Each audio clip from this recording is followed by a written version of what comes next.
Ma première expérience a eu lieu à 31 ans. Et c'est arrivé en 1983 au Michigan. Je me suis endormi, mais je ne dormais pas tout à fait, car je me suis aperçu qu'on me transportait hors de ma chambre. J'ai vu des lumières et j'ai réalisé que je me déplaçais sans effort physique. Puis, ce dont je me souviens, c'est d'avoir été transporté à travers un corridor. L'odeur était extrêmement bizarre et les murs, eh bien, pas du tout habituels, mais de forme ronde.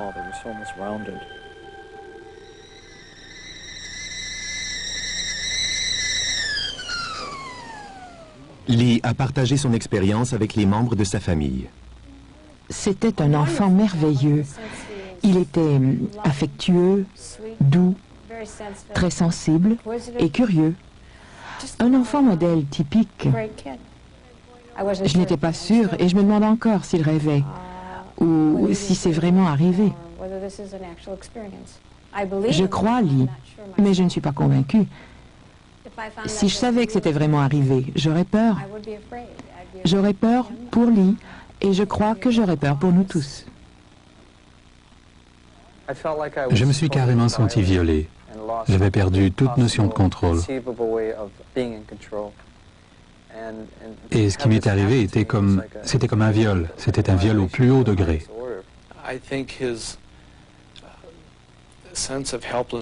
Je crois que son sentiment d'impuissance et de perte de contrôle devrait toucher quiconque voit l'honnêteté de la victime.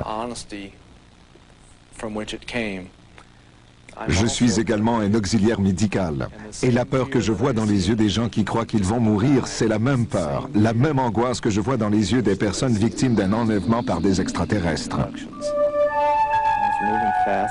Je me déplaçais rapidement, mais j'avais une sensation de grâce constante. Ils m'ont amené à une table et je me suis retourné. J'ai vu mon chien et c'est là que j'ai réalisé que je ne rêvais pas, car je l'ai réellement vu en chair et en os à côté de moi. Après, et jusqu'à tout récemment, je n'ai pas osé relater mon expérience à qui que ce soit. Mais je provoquais toujours des discussions sur le thème des extraterrestres. Je demandais, croyez-vous aux extraterrestres ou croyez-vous que des êtres peuvent venir ici, sur cette planète, en vaisseau spatial? Je le faisais soit lors d'un repas ou au cours de conversations familiales. Les réponses habituelles étaient « oui, oui, absolument » ou « je dois le voir pour le croire ». À ce stade, j'ai appris à me protéger. Lyman Hanks est touché par l'histoire d'enlèvement inexpliquée de son frère. Concernant Lee, je dirais que c'est le genre de gars qui doit faire les choses. S'il y a un pont de 30 mètres de haut, je n'ai pas besoin de sauter pour réaliser que je pourrais me faire mal. Lee, c'est le genre de personne qui va sauter du pont. Tout le monde connaît le mot enlèvement. Une femme enlevée par un homme, un extraterrestre enlève un humain. Contre son gré, le mot est négatif. Il signifie se faire prendre contre sa volonté, contre son désir. Et qu'un être venu d'une autre planète vienne vous ravir à votre lit pour vous faire des choses, je serais très fâché si cela m'arrivait. C'était complètement fantastique. J'ai su à ce moment que quelque chose n'allait pas. Et je savais que je n'avais aucun contrôle. Je ne pouvais pas bouger. J'étais littéralement immobilisé. Je tentais de me débattre et à ce moment, mon chien gémissait. Et j'étais si fâché et bouleversé par le fait qu'il lui faisait du mal que je me suis mis à crier. Puis je me souviens distinctement que, d'une façon ou d'une autre, l'un d'eux s'est mis à me parler à travers mon chien. Il me disait que tout allait bien se passer, qu'il ne lui faisait aucun mal. Ou encore, mon chien me disait « Je suis OK et toi aussi, tu vas être OK ». 6 ou 8 mois après, j'ai vraiment ressenti à quelques reprises le désir de mourir. Vraiment. Je ne suis pas mort et tout cela est très bizarre, car je suis inquiet. J'ai l'impression qu'ils pourraient venir me chercher même après ma mort. Vous voyez, c'est comme s'ils allaient me trouver où que je sois. Artiste new-yorkais et chercheur émérite sur les ovnis et les extraterrestres, Bud Hopkins cherche des réponses en se servant de photographies et de dessins faits par des gens qui affirment avoir été enlevés par des extraterrestres. Combien sont-ils? Un rapport Roper de 1991 révèle qu'un adulte américain sur 50 peut avoir vécu un enlèvement. J'ai débuté mes recherches dans les années 70. Mon but premier, qui avait une objectivité scientifique, était de déceler tout schéma ou structure viable. J'ai découvert certaines choses, notamment qu'une personne peut avoir vécu un enlèvement sans en garder de souvenirs précis. Que ce n'est pas forcément arrivé qu'une fois. Des gens ont été enlevés une première fois pendant l'enfance et ensuite de façon répétitive. Nous savons maintenant que c'est une situation permanente, comme si ces personnes étaient les sujets ou les cobayes d'une étude continuelle. Gestionnaire en soins de santé, David Jones fait partie d'un groupe de l'université Harvard qui cherche à valider les déclarations d'enlèvement par des extraterrestres. J'ai vécu ma première expérience à 6 ans. Je jouais avec ma sœur aînée sur la véranda à l'arrière de la maison.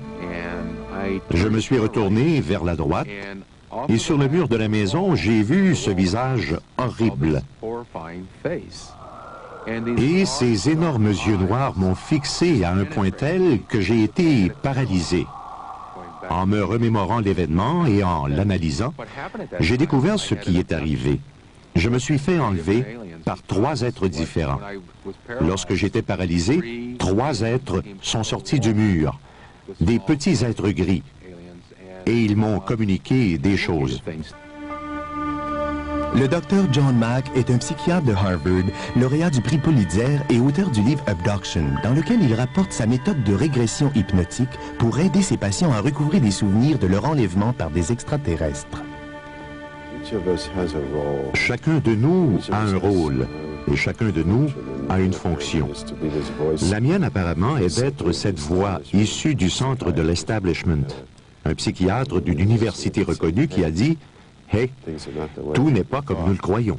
Dave possède des souvenirs très précis. Une des raisons pour laquelle je me manifeste est que depuis mon expérience, j'ai rencontré des gens, même dans ma propre ville, qui ont vécu la même chose, mais qui restent dans l'ombre, par peur des représailles ou du harcèlement.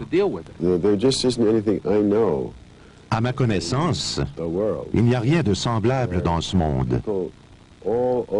Que des gens de partout au pays, et maintenant d'autres pays, aient des expériences aussi intenses et détaillées qu'ils relatent avec autant de précision. Il n'y a simplement rien dans la vie qui opère de cette façon, excepté l'expérience réelle. Les études du thérapeute Michael Marshall sur les méthodes de guérison orientale lui ont donné une perspective unique sur le cas de Lee Hanks.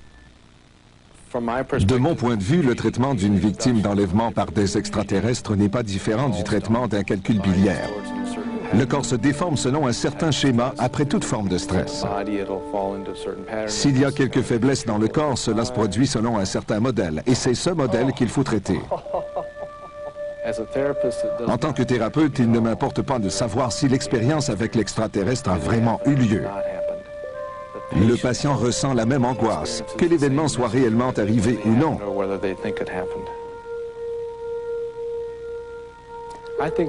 Je crois que quelque chose est réellement arrivé à Lee. Et je ne crois pas qu'il aurait mis tant d'efforts à concocter une telle histoire pour vivre la misère qui en résulte. La chose la plus difficile à communiquer a été la peur. La peur liée à l'événement. La peur de devoir se soumettre à quelque chose qui est tellement plus grand que nous. Ce dont je parle plus spécifiquement, c'est des extraterrestres et de la conscience de leur présence, quelle qu'elle soit. Je me sens comme si j'avais été guéri de l'expérience que j'ai vécue en 1983, autant qu'il est possible de l'être.